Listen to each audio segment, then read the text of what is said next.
ನಮಸ್ತೆ. ನೀವು ಕೇಳುತ್ತಿದ್ದೀರಿ ಪ್ರೇಮ್ ಅನ್ಮೋಲ್ ಹೋತಾ ಹೈವಾಣಿ. ನಾನು ನಿಮ್ಮ ಹೋಸ್ಟ್ ವಾಣಿ. ಹಿಂದಿನ ಸಂಚಿಕೆಯಲ್ಲಿ ಸ್ಕೈಡೈವಿಂಗ್ ಸಮಯದಲ್ಲಿ ನಾನು ಸಾವಿನ ಭಯವನ್ನು ಗೆದ್ದಿದ್ದೆ.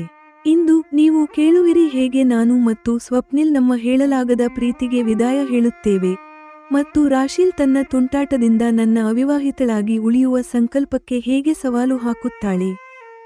ಪ್ರೀತಿಯ ಅಭಿವ್ಯಕ್ತಿ ಪರೋಕ್ಷ. ಸ್ಕೈಡೈವಿಂಗ್ನಿಂದ ಸುರಕ್ಷಿತವಾಗಿ ಇಳಿದ ನಂತರ ನಾನು ಅತಿಯಾದ ಉತ್ಸಾಹದಲ್ಲಿ ಸ್ವಪ್ನಿಲ್ನನ್ನು ಅಪ್ಪಿಕೊಂಡು ಅವನ ಕೆನ್ನೆಗಳಿಗೆ ಚುಂಬಿಸಿದೆ. ಅವನು ಸಹ ಬಹುಶಃ ನನ್ನ ಸಂತೋಷವನ್ನು ಉಳಿಸಿಕೊಳ್ಳಲು ನನ್ನ ಕೆನ್ನೆಗಳ ಮೇಲೆ ತುಟಿಗಳ ಹಗುರ ಸ್ಪರ್ಶ ನೀಡಿದನು. ವಿಜೇತೆಯ ತೃಪ್ತಿ. ನನ್ನ ಪ್ರಶ್ನೆಗೆ ಸ್ವಪ್ನಿಲ್ ಬಹಿರಂಗಪಡಿಸಿದನು, ಈ ಅಪಾಯಕಾರಿ ಸಾಹಸಗಳಲ್ಲಿ ಅವನೊಂದಿಗೆ ಬಂದ ಮೊದಲ ಹುಡುಗಿ ನಾನೇ ಎಂದು. ಇದನ್ನು ಕೇಳಿ ನನ್ನ ಅಸೂಯೆ ಶಾಂತವಾಯಿತು ಮತ್ತು ನಾನು ವಿಜೇತೆಯಂತೆ ನಗತೊಡಗಿದೆ. ಕೊನೆಯ ಸಾಹಸ. ನಾವು ಪ್ಯಾರಾಸೈಲಿಂಗ್ ಅನ್ನು ಆನಂದಿಸಿದೆವು, ಕೆಳಗಿನಿಂದ ಮೇಲಕ್ಕೆ ಹಾರಾಟ ನಡೆಸಿದೆವು.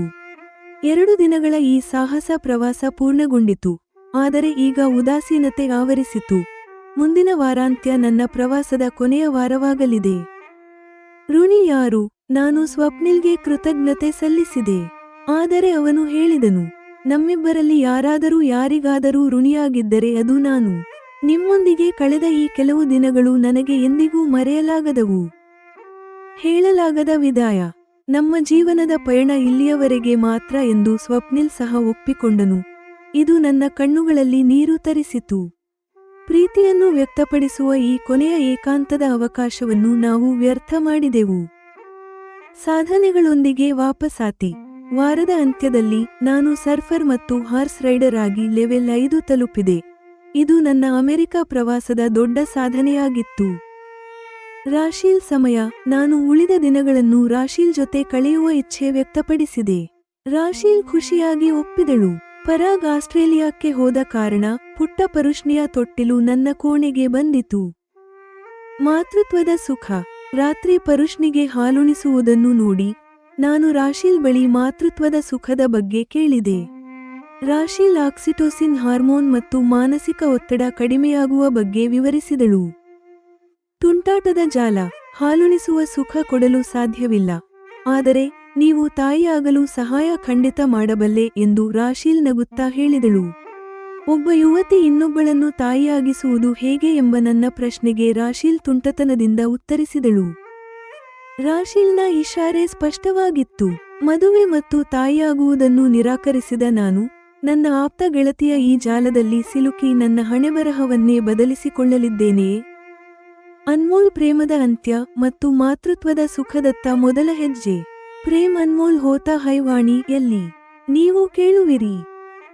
ಎಪಿಸೋಡ್ 53. ಕೊನೆಯ ವಿದಾಯ, ಋಣಿಯ ದ್ವಂದ್ವ ಮತ್ತು ಮಾತೃತ್ವದ ರಹಸ್ಯ. ನನ್ನ ಪಾದಗಳು ಸುರಕ್ಷಿತವಾಗಿ ಭೂಮಿಯ ಮೇಲೆ ಬಿದ್ದಾಗ, ಸ್ವಪ್ನಿಲ್ನಿಂದ ಬೇರೆಯಾದ ನಂತರ ನಾನು ಅವನ ಕಡೆಗೆ ತಿರುಗಿದೆ. ತೀವ್ರವಾದ ಉತ್ಸಾಹ ಮತ್ತು ಸಂತೋಷದಲ್ಲಿ ಸ್ವಪ್ನಿಲ್ನ ಕುತ್ತಿಗೆಗೆ ಕೈ ಹಾಕಿ ಅವನ ಕೆನ್ನೆಗಳಿಗೆ ಚುಂಬಿಸಿದೆ. ನನಗೆ ಸಿಗುತ್ತಿರುವ ಸಂತೋಷ ಕಡಿಮೆಯಾಗಬಾರದು ಎಂಬ ಭಾವನೆಯಿಂದ ಬಹುಶಃ ಸ್ವಪ್ನಿಲ್ ಸಹ ನನ್ನ 2 ಕೆನ್ನೆಗಳ ಮೇಲೆ ತನ್ನ ತುಟಿಗಳ ಹಗುರ ಸ್ಪರ್ಶ ನೀಡಿದನು. ನಾನು ಆನಂದ ತುಂದಿಲಳಾಗಿ ನೃತ್ಯ ಮಾಡುವ ಶೈಲಿಯಲ್ಲಿ ಗೋಲವಾಗಿ ಸುತ್ತತೊಡಗಿದೆ. ಸ್ವಪ್ನಿಲ್, ನಾನು ಇನ್ನೊಮ್ಮೆ ಹೇಳುತ್ತೇನೆ, ನೀವು ನನ್ನ ಜೊತೆಗಿದ್ದರೆ ನನಗೆ ಯಾವುದೇ ಅಪಾಯ ಬರುವುದಿಲ್ಲ. ನೀವು ಪ್ರತಿ ಅಪಾಯವನ್ನು ಎದುರಿಸುವುದನ್ನು ಬಲ್ಲಿರಿ ಎಂದು ಹೊಗಳುತ್ತಾ ನಾನು ನಗುತ್ತಾ ಹೇಳಿದೆ ಮತ್ತು ಅವನನ್ನು ಪ್ರೀತಿಯಿಂದ ನೋಡಿದೆ. ನಾನು ಈ ಸಾಹಸಗಳನ್ನು ಹಲವಾರು ಬಾರಿ ಮಾಡಿದ್ದೇನೆ, ಅದಕ್ಕಾಗಿಯೇ ನಿಮಗೆ ಹಾಗೆ ಅನ್ನಿಸುತ್ತಿದೆ ಎಂದು ಸ್ವಪ್ನಿಲ್ ಮುಗುಳ್ನಗುತ್ತಾ ಹೇಳಿದನು. ಇದಕ್ಕಿಂತ ಮೊದಲು ಈ ಸಾಹಸಗಳಲ್ಲಿ ನಿಮ್ಮೊಂದಿಗೆ ಯಾರಿದ್ದರು? ಈ ಪ್ರಶ್ನೆಯನ್ನು ನಾನು ಮತ್ತೆ ಅಸೂಯೆಯಿಂದ ಕೇಳಿದೆ. ಇಂತಹ ಯಾವುದೇ ಸಾಹಸದಲ್ಲಿ ನನ್ನೊಂದಿಗೆ ಯಾವ ಹುಡುಗಿಯೂ ಇರಲಿಲ್ಲ. ಈ ದೃಷ್ಟಿಯಿಂದ ನೀವು ಮೊದಲ ಹುಡುಗಿ.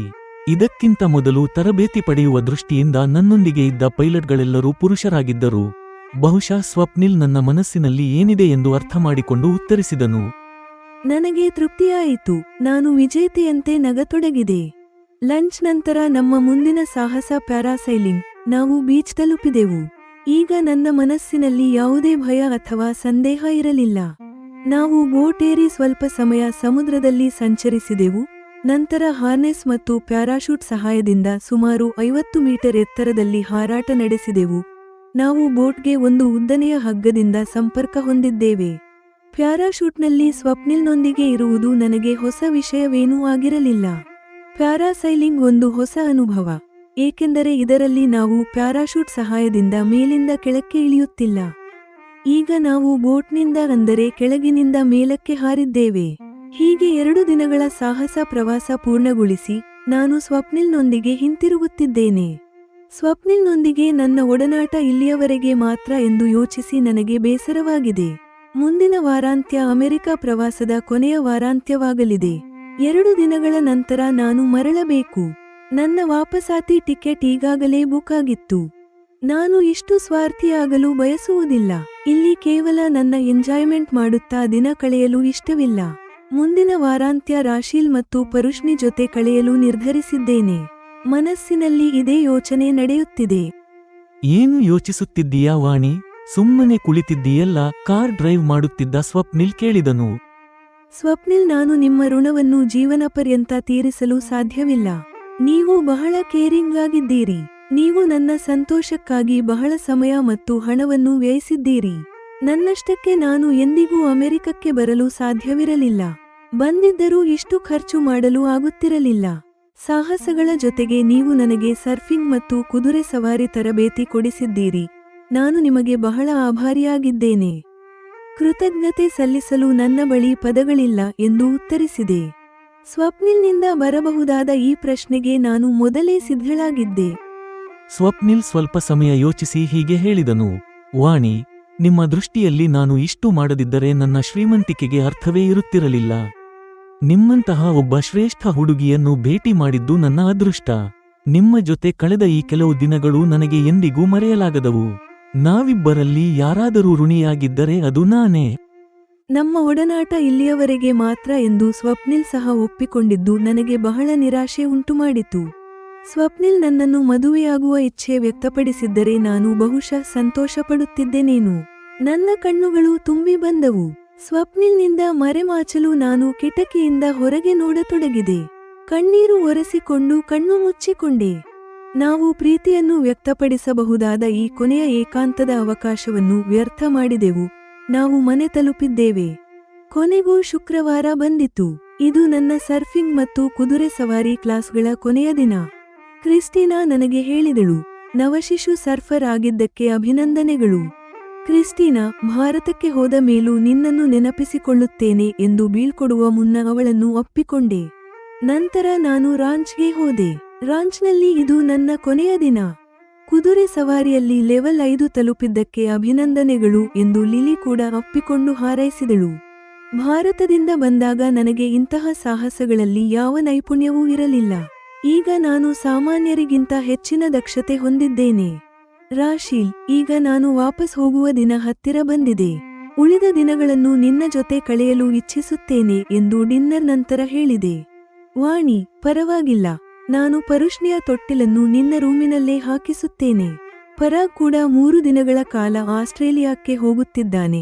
ಆದ್ದರಿಂದ ನಾವು ದಿನವಿಡೀ ಒಟ್ಟಿಗೆ ಇರಬಹುದು, ರಾಶೀಲ್ ನಗುತ್ತಾ ಹೇಳಿದಳು. ನಂತರ ನಾವಿಬ್ಬರೂ ಅಪ್ಪಿಕೊಂಡು ನಗುತ್ತಾ ನಮ್ಮ ಕೊಠಡಿಗಳಿಗೆ ಹೋದೆವು. ಪರುಷ್ಣಿಗೆ ಈಗ 4 ವಾರ. ಅವಳು ದಿನಕ್ಕೆ 16 ಗಂಟೆಗಿಂತ ಹೆಚ್ಚು ಕಾಲ ಮಲಗುತ್ತಾಳೆ. ಅವಳು ಹಸಿದಾಗ ಮಾತ್ರ ರಾಶೀಲ್ ಹಾಲುಣಿಸುತ್ತಾಳೆ. ನಾನು ರಾಶೀಲ್ ಮಗುವಿಗೆ ಹಾಲುಣಿಸುವುದನ್ನು ಗಮನಿಸುತ್ತಿದ್ದೇನೆ. ರಾಶೀಲ್, ಹಾಲುಣಿಸುವುದರಿಂದ ನಿಮಗೆ ಬೇರೆಲ್ಲೂ ಸಿಗದಂತಹ ಸುಖ ಸಿಗುತ್ತದೆಯೇ ಎಂದು ಕುತೂಹಲದಿಂದ ಕೇಳಿದೆ. ವಾಣಿ, ಈ ಸುಖ ಬಹಳ ವಿಭಿನ್ನವಾದದ್ದು. ಹಾಲುಣಿಸುವಾಗ ಆಕ್ಸಿಟೋಸಿನ್ ಹಾರ್ಮೋನ್ ಬಿಡುಗಡೆಯಾಗುತ್ತದೆ. ಇದು ಒತ್ತಡ ಕಡಿಮೆ ಮಾಡುತ್ತದೆ. ನೀನು ತಾಯಿಯಾದಾಗ ಮಾತ್ರ ಇದನ್ನು ತಿಳಿಯಬಲ್ಲೆ ಎಂದು ರಾಶೀಲ್ ಹೇಳಿದಳು. ನಾನು ನಿನಗೆ ಹಾಲುಣಿಸುವ ಸುಖ ನೀಡಲಾರೆ, ಆದರೆ ನೀನು ತಾಯಿಯಾಗಲು ಸಹಾಯ ಮಾತ್ರ ಖಂಡಿತ ಮಾಡಬಲ್ಲೆ ಎಂದು ಕಣ್ಣು ಹೊಡೆದಳು ರಾಶೀಲ್. ಒಬ್ಬ ಯುವತಿ ಇನ್ನೊಬ್ಬಳನ್ನು ತಾಯಿಯಾಗಿಸುವುದು ಹೇಗೆ ಎಂದು ಯೋಚಿಸದೆ ಕೇಳಿದೆ. ಅವಳ ವಲೆಯಲ್ಲಿ ನಾನು ಸಿಕ್ಕಿಬಿದ್ದಿದ್ದೆ. ನಾನು ನಿನ್ನನ್ನು ತಾಯಿಯಾಗಿಸುತ್ತೇನೆ ಎಂದು ಹೇಳಲಿಲ್ಲ, ಸಹಾಯದ ಬಗ್ಗೆ ಹೇಳಿದೆ. ನೀನು ಇಚ್ಛಿಸಿದರೆ ನಾನು ಖಂಡಿತ ಮಾಡಬಲ್ಲೆ ಎಂದು ರಾಶೀಲ್ ನಗುತ್ತಲೇ ಇದ್ದಳು. ಅವಳು ಯಾವ ಅರ್ಥದಲ್ಲಿ ಹೇಳುತ್ತಿದ್ದಳು ಎಂದು ಈಗ ನನಗೆ ತಿಳಿಯಿತು. ಮುಖ ತಿರುಗಿಸಿಕೊಂಡು ನಾಚಿಕೆಯಿಂದ ಸುಮ್ಮನಾದೆ. ಎಪಿಸೋಡ್ 53 ಮುಕ್ತಾಯ.